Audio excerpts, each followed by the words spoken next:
Covers on, and then off again. Finally, 43 overs aside is what the match begins with. Temba Bavuma wins the toss and puts the Proteas in to field first. Well, given the conditions, he suspects the ball to swing a bit.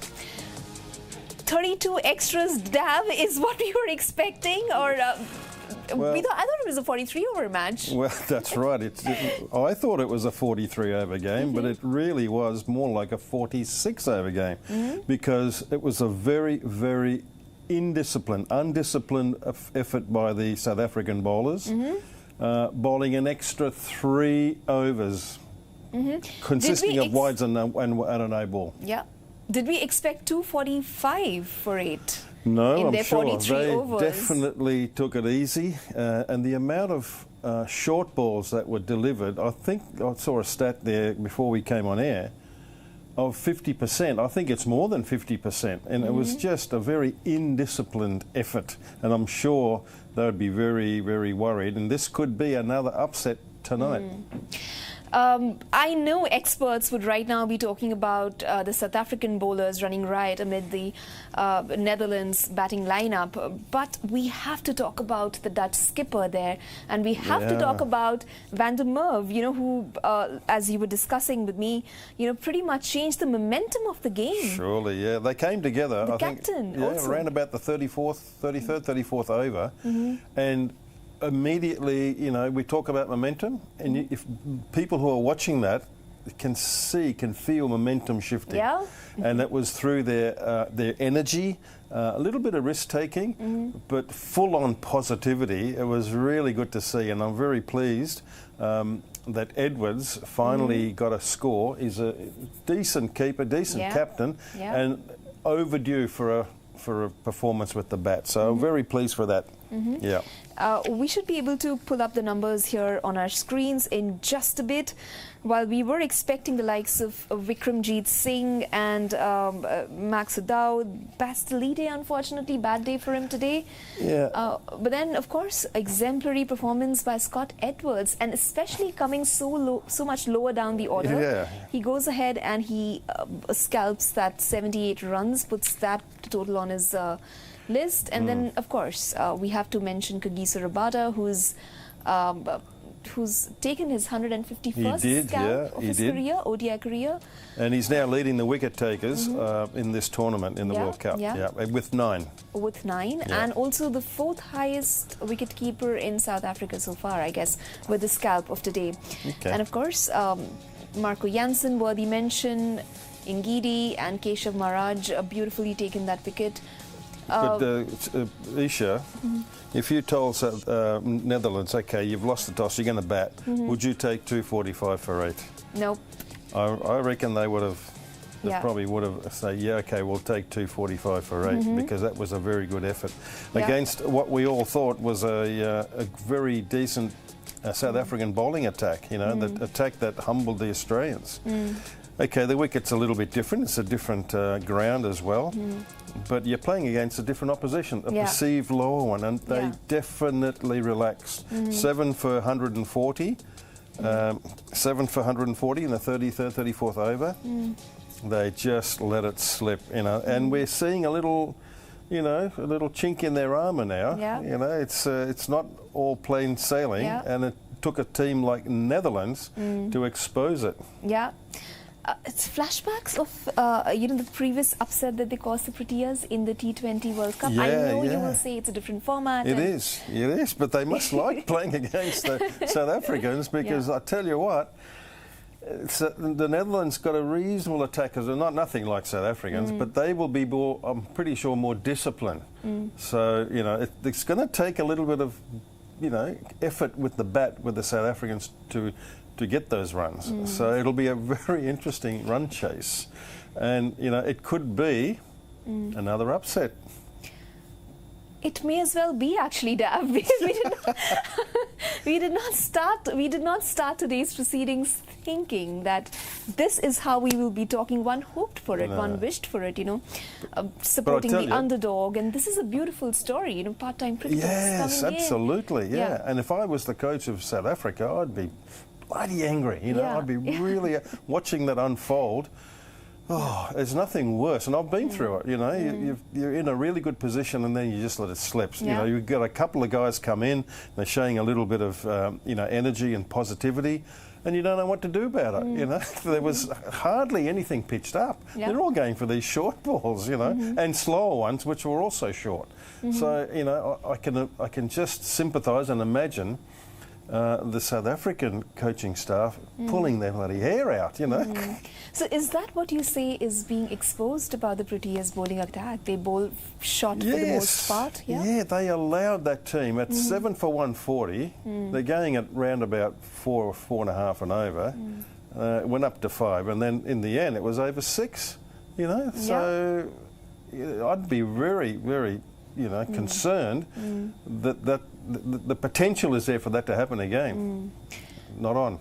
So would you say that this score was a function of a bit of a lackadaisical attitude on South Africa's part? Would you call it lackadaisical, or would you call it a lack of observation probably? And or was it a function of Netherlands being confident, calm and just giving it their all? Definitely Netherlands, you know, took the momentum away from them. It shifted, but South Africa were clueless in what to do. Look at this. They got Marco Jansen 6. That's an extra over of wides. Right? 6. He bowled an extra over. Rabada 3. Coetzee 2. And Giddy 6 plus a no ball. You know, that's 3 extra overs. You can't do that, man. And expect to win most games. They probably still may do it. You're playing Netherlands and they're chasing a score that with their strong batting lineup should do it. But I tell you what, you know, that is not the way to go about it. Netherlands, we saw a similar spirit of play when they played against Pakistan, the one where Bastilleide really fired up. And that was a very impressive game. They did not win it for sure. No. But then we definitely saw sparks of genius there. Yeah, as I said, there were periods of play where a team like Netherlands will, you know, put the pressure on the opposition. You think, oh, you know, maybe they could cause another upset, but over time it's difficult for them. They do it for a period of time and then they let it go. This time, of course, they did it at the end, so the momentum was huge now going into the break. So they'll be coming out, you know, really full of fire and, you know, brimstone, and they're really confident. So now, if they're opening bowlers, and we think Aryan Dutt might be, he may not be, depending on the conditions. If they put in a good performance in that first 9 overs of power play, because it's a 43 over game. Sorry, 43 over game. It'll be very interesting to see how this Protea batting lineup responds to that. You know? Also, what I'm about to say is a bit of an exaggeration in my asking this, but South Africa so far have played an sort of out of form Sri Lanka. Would you call them out of form, but not at their best? And an Australian team which have been just a shadow of their former self so far at the tournament. Saving their last game. So do you think what we saw of South Africa so far was actually them going up against... Flattered to deceive, maybe? Yeah, they're flattering to deceive. Well, on this performance, you'd think maybe there's a portion of that, you know, but they did play well. In this game, I'm a little worried about, you know, I think they're exposed a little bit. Can they handle pressure going forward in bigger games? And we just saw a graphic there of the captain, Edwards' wagon wheel, and he's very strong on the sweep. Surely they know that. They must. But the first I saw, the sweeper was in front of square leg on the boundary. Way out of position. You know, this guy is really, that's one of his go-to shots is a sweep. But there we go again. Have a look, number 24 on that quadrant. You know, that's where he gets his runs, and surely that has to be protected. There was catches dropped. There was sloppy in the field. They were diving over the ball. So they gave away, you know, too many runs, really. They wouldn't be happy with that at all. Even though they may win it, there's lots of things to improve on that bowling and fielding performance today. This could also be a bit of a preposterous notion when I ask you this. Would you still play Scott Edwards at this position where they're playing him? Because well, after what we saw of him today, yeah, would you pull him up the order a little bit? Or he went down a little bit because Engelbrett got promoted in the order at number 4, which meant everyone dropped down one. Bas Deleda normally comes at 4, he's at 5, and then the next batch, and who it was, everyone dropped down one, and Scott Edwards normally comes in at 6, but he came in at number 7, 5 wickets down. Maybe that's a good thing because he got, what did he get, 78 not out, you know. I'm very pleased for him because he's a very hard worker, and he was rewarded today with some positive thinking. Could you tell us a little bit about his style of play? You know, because the Netherlands were going against a very strong bowling attack. Yeah.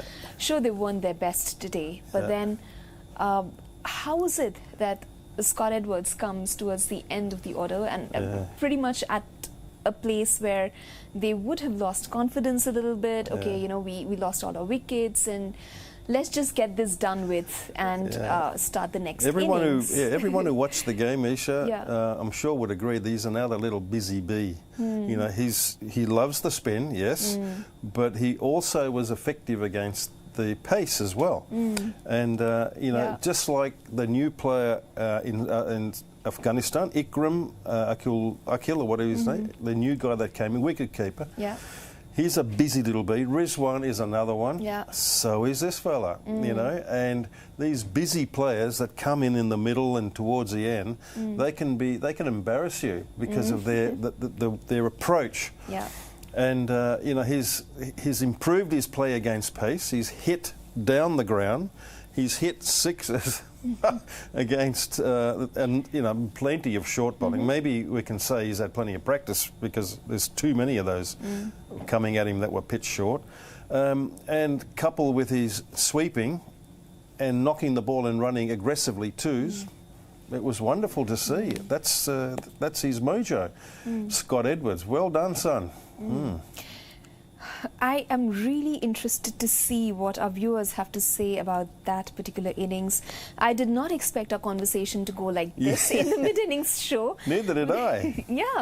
Like I said, one hoped for it, one wished for it, because it is the story of the underdog, but it is You did mention that, didn't you? The underdog. Did, everyone has a soft heart for that, you know.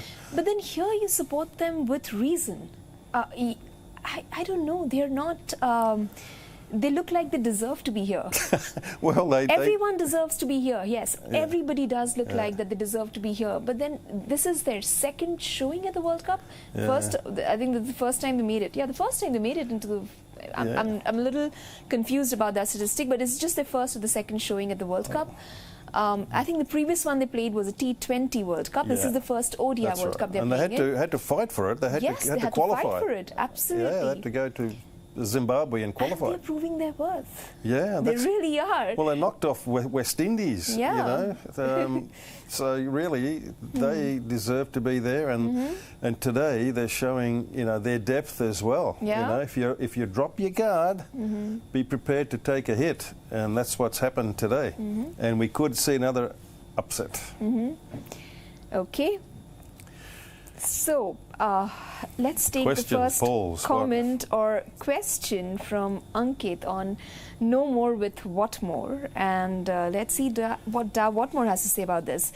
Ankit says, great comeback by the Dutch led by Captain Scott Edwards from 140 for 7 to 245 for 8. Do Australia versus Netherlands can be more dangerous than this? Australia versus, well... Can Australia versus Netherlands be more dangerous than this? Well, if the conditions are all in their favour, anything's possible, right? I think what he means to ask is, can Netherlands defeat Australia? Australia, that's what I was thinking. If conditions were in their favour, and Australia also dropped their guard, they could be hellishly embarrassed, you know. The South African team's embarrassed. I've seen their faces. They just, they know themselves. They put in a shocker. They're expected to do better than that. So it doesn't mean they can't win it. But, even if they do win it, surely they can't be happy with that performance. If they win it well with the bat, that's a different issue. The batting, you can say, is okay, very good, pat on the back. But this first effort in the field and bowling, I think it's exposed them a little bit to pressure. Yeah, yeah. Jay says, I'm not saying that South Africa will lose, but Netherlands bowling is their strong point. A good second innings on the cards. Yeah. Especially after the dampener of a start that we had to today's fixture. Wow, I stutter at that performance by the Proteas, I guess. Yeah. Definitely a very interesting second innings on the cards, Jay, very rightly pointed out. Next one comes in from Faisal, who says, this is Netherlands' best chance to defeat South Africa. Will require highest amount of bottling to lose this. 2-paced wicket, ball moving and bouncing, run rate of 5.7. Shortened game means more risk. South Africa, 6 batsmen only. I don't know how that's an only. Bottling means a little bit under pressure. You fall under pressure, yeah. Yeah. South Africa got more than 6 batsmen. They bat, reasonably deep, and they got some quality up the top. Yeah. South Africa scoring 300 plus in last 6 innings, hence due for batting failure too. Due for batting failure too. Well, that's very encouraging. Well, maybe, maybe they're overdue. You know. How is one due for a failure? No. Well, on the balance of probabilities, I guess, and stats, it may be that we've got to have a failure. If you do live in such a mathematical way, then I guess if life is run in such a mathematical way, then I guess what you say holds true. It could be time for a failure. And what a time to do it, man. I'll tell you, another upset, 2 in a row. Yeah. Okay. Amitabh says, Netherlands were trotting along, batting first against South Africa, and it was a boring match till a lower order batting resurrection has made the match interesting. 245 in 43 overs equals 285 in a 50-over match. Yeah, good point. Yeah, extra 7 overs, so that certainly would be the case. Again, it's that momentum shift. Who is prepared to change that, to get the momentum, change it? And it was Roelof van der Merwe together with the captain. They came and they were very aggressive and they were physical. Not that they were slogging much, but they just showed the intent. And that swayed that momentum towards the Netherlands. And the South Africans didn't quite know what to do about it. What do you gauge of the attitude of the Dutch players there? What do you make of it? Well, very, very positive, isn't it? Like even so, they were 7 for 140. More never give up. Positivity than aggression, I would say. Never give up. Okay, they're facing a good attack in the top order, and they lost a few more wickets, and they would have preferred more runs. But you just never give up. You just never know. Lots of resilience. Yeah, and looked like they enjoy their company too. And they have a bit of confidence in each other all the way down. Okay. Anmol says, game over. I don't see South Africa chasing this total. Game over. Okay, Anmol. Might see a big collapse in top order. Go Dutch. Well, if they get it right and they just happen to, nick 1 or 2 out, and then the umpire goes, you're out on the one that is just touching the stump, all these things add up, and it's going to be an interesting chase. I'm really looking forward to this one. Yeah, and it's amazing how everyone also loves a bit of drama, like Netherlands beat South Africa, Afghanistan beat England, it's headlines. That's an interesting one, Anmol, that you it's not game over really, Dav, is it? No, it isn't. No, I think he's really hoping it will be, but it's difficult to say that now. Yeah, absolutely. Okay, Faisal says, skipper Scott Edwards, captain's knock and Aryan Dutt's fireworks have guided Netherlands to a decent total against South Africa. Can their bowlers restrict South African batters below 245 runs? Well, that's the objective, isn't it, if you're an Orange fan? But we've got to mention Aryan Dutt too. He came and just knocked it around nicely in a short period of time, and also kept that momentum going. So well done for that guy as well. Now he's going to have a job to do when they restart. so many Netherlands fans. Rizwan says, wow, what a turnaround by the Netherlands in batting. They were in a real pickle at 82 for 5 earlier. The Proteas had some serious blunders in the field during the last 10 overs. Yes. Is another upset in the making? Yeah, well, it's possible. As I said, they blundered in the field. Yeah. You know, they dropped catch, they dived over balls, they just weren't desperate enough to stop it, you know, and as I said, they're exposed a bit like any, I suppose they're human, right, but the way they've been winning and playing the game, you know, you would sort of, you know, you'd be forgiven for thinking, gee, they look like, you know, winning the World Cup. But I tell you, they had that little chink there now, you know, they're exposed. Okay, Kumar says, I can see Netherlands short of 20 to 30 runs behind a good target. Do you agree? It's a lot of runs in 43 it overs. is a lot of runs. Yeah, it depends on how the opposition is playing. Yeah, but it's not. That could be right too. You can't underestimate a very good South African batting top order and middle order. So you know, they have the potential to accelerate big time. Yep. Varun says something happens to Netherlands when they see South Africa.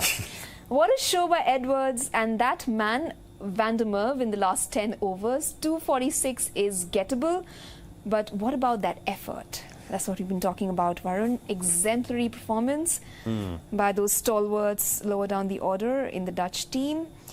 Okay, Ali says South Africa leaked too many runs in the death overs and it can cost them heavily. 246 is target for them to chase down in 43 overs.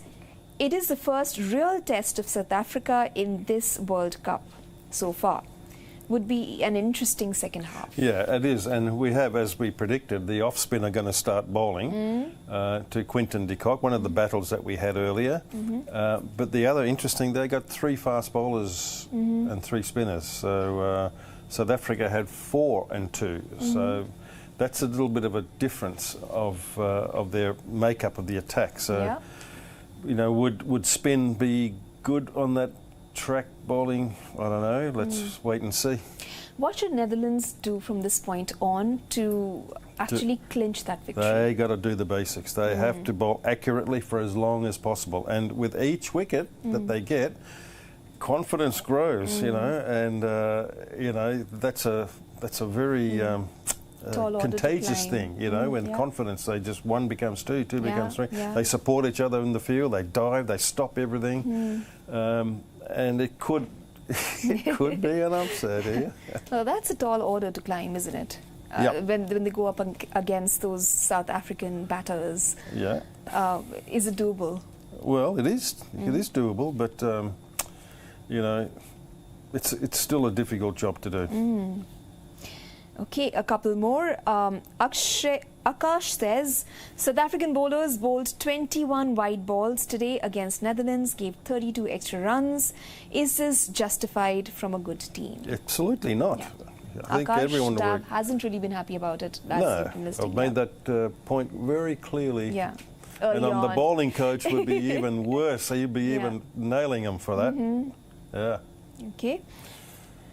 Abhijit says South Africa looks sloppy on the field and with the ball, Tuden bowled smartly despite taking wickets at regular intervals. Now they need to bat pretty smartly to chase this down. Can't allow any sloppiness with the bat. They've got to make up, the batter's got to make up for that naughtiness from the bowlers. Yeah. Ali says, what a phenomenal batting by Netherlands, that too against completely informed South Africa. Absolutely, Ali. Brilliant innings of Edwards. Netherlands captain helped them put a decent total on board. Yes. Yeah. Absolutely. Yeah. Anand asks, are we waiting for another upset after Afghanistan, England? Well, looks like we are waiting for it. We love the drama. Yeah, and they just started. They rolled 2 deliveries, no run, 2 dots. Pressure mounting. 3 dots. Talk about speaking too soon. Yeah.